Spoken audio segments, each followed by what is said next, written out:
এই লাইনটার প্যারালাল ধরে, যে লাইনটা আছে এই লাইনটার প্যারালাল ধরে আমরা হচ্ছে হলো এখানে একটা লাইন ড্র করব 4 ইঞ্চি থেকে 4 ইঞ্চি থেকে 4 সেন্টিমিটার গিয়ে 4 সেন্টিমিটার লাইন ড্র করব। তো এখানে পর্যন্ত আসলাম, পরে এখান থেকে ধরে একটা লাইন ড্র করলাম, গেল।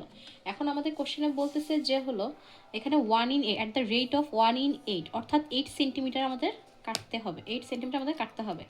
8 সেন্টিমিটার কোথা দিয়ে কাটবো আমরা? এখান থেকে ধরে কম্পাস নিয়ে 8 সেন্টিমিটার লাইন নিলা, 8 সেন্টিমিটার সেটার মেজার করে দেবে এখান থেকে পুরোটা ধরে এরকম করে 8 সেন্টিমিটার কাটার বৃত্তচাপ দিবে একটা, কম্পাস দিয়ে আমরা একটা বৃত্তচাপ আঁকবো।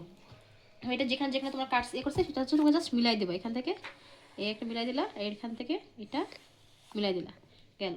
এখন তোমার এখানে হলো সাউথের সাথে যে পরিমাণ যে অ্যাঙ্গেলটা ফর্ম করছে এটা তোমার একটা হলো ডিপ ডাইরেকশন।